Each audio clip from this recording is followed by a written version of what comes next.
Wi-Fi because it's the Hilton. Yay! Right.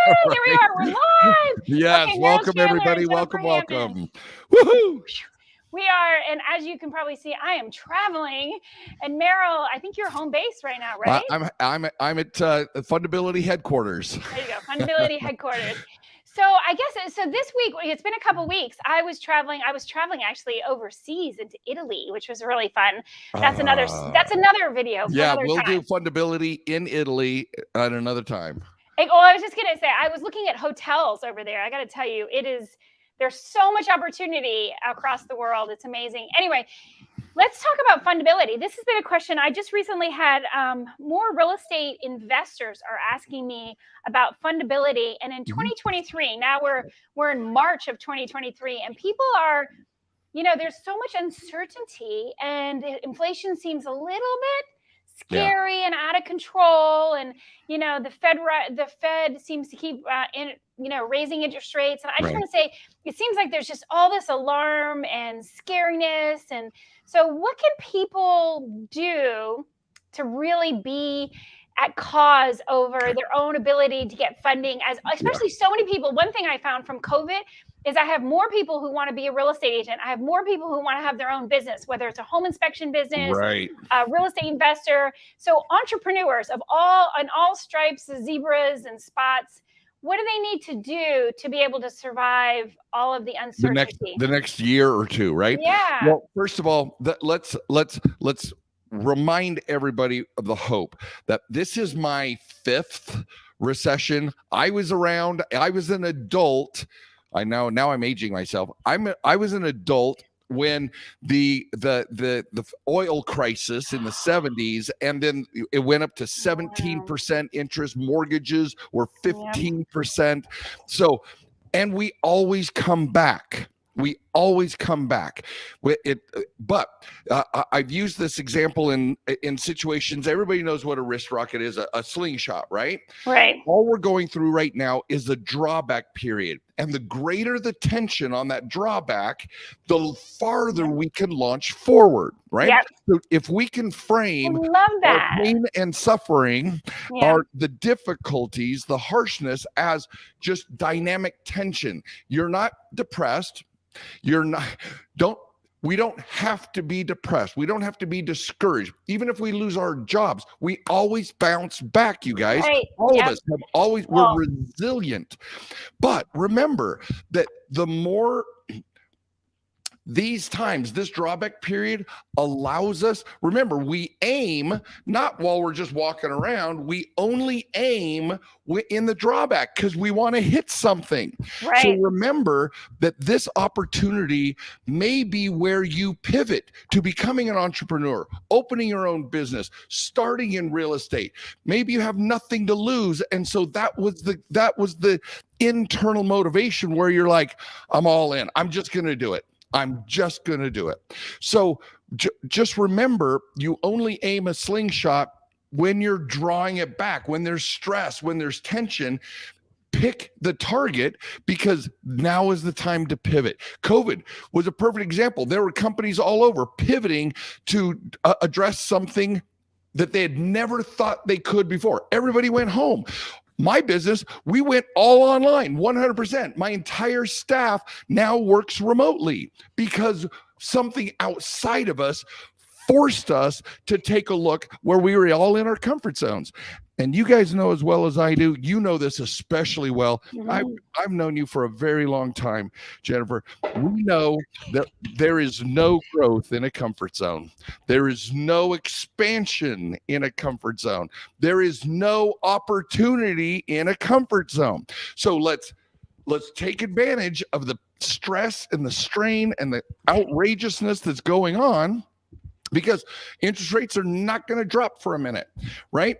And let me interrupt you just for a second, because I want you to talk about a specific part about relationships. And again, do the banks love you?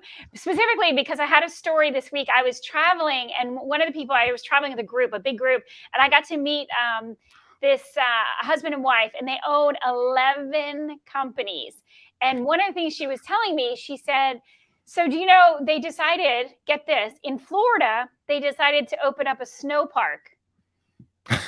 Yes, I said a snow park. So as you can well imagine, Merrill, the Right? banks were not really super good about wanting to give them money. And Right? it They're was like, this so is a lost yeah, cause. this is not a good idea.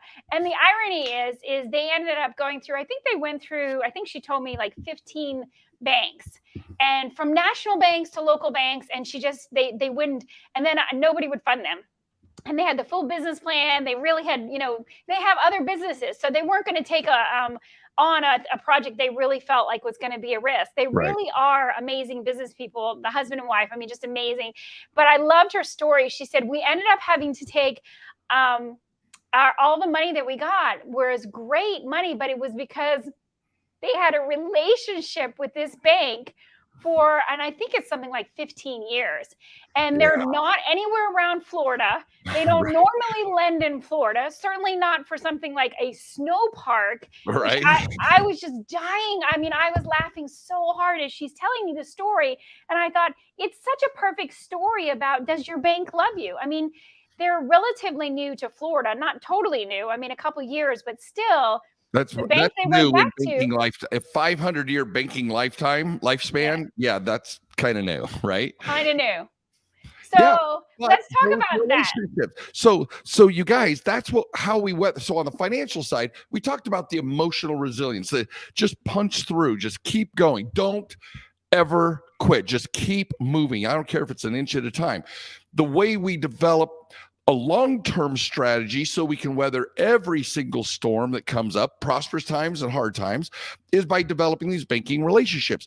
Because the banking relationships, there are two components. There's the personal relationship, and then there's the data relationship. They're going to be their corporate and their underwriters are going to be measuring your numbers to see how you perform in slow times and in fast times, right? Yep. Then the personal relationship you develop with bank managers, you develop with certain high-end loan officers who can push your case and push your cause forward, knowing that they have your back. So the human element, I always talk about automatic underwriting and not talking to bankers, but people misconstrue my message. I'm saying develop the personal relationship, Right. and then submit your application prepared to hit all of their check boxes. And if you miss a checkbox, your personal relationship can help you get through that. So she's right. Personal relationship, that 15-year relationship is exactly what made a snow park, and I'll bet you it's a resounding success. It is. Because It's nobody in amazing. Florida gets snow, so now it's a novelty. I would have invested in that, especially if they're savvy business owners. Savvy Right? business owners. Yep. He just put his down payment on his plane. I would tell you, I think they're doing pretty well. Right. Exactly. Well done. Yeah, but that's the point you're getting to. So how do you develop these banking relationships? How do you develop the personal ones and the business ones? And what Jennifer has on the screen, getfundablejennifer.com. We have a course. It is our flagship course. It teaches borrowers, especially business borrowers, how to play this game like a master, how to get off of the funding bench and get first string playing with the team that is Citibank, Wells Fargo, PNC, and being a star player, because they will give you the ball because you score every time. Yep. And I love that. You want to know the inside. I don't want to call it the insider secrets, but it's not really.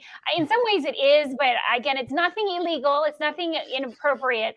But what I do love about it, I was just listening to somebody who was saying, again, I'm going to use my air quotes, an expert in credit, and I cringe. It was, that's what we should do. Actually, next week, let's start with 3 of, I want to call it the cringeworthy myth busting, because let's do it. Myth I'm all in. busting. Oh my gosh, these credit experts that are saying something that is not necessarily the truth, and ironically, it has part of the truth in it.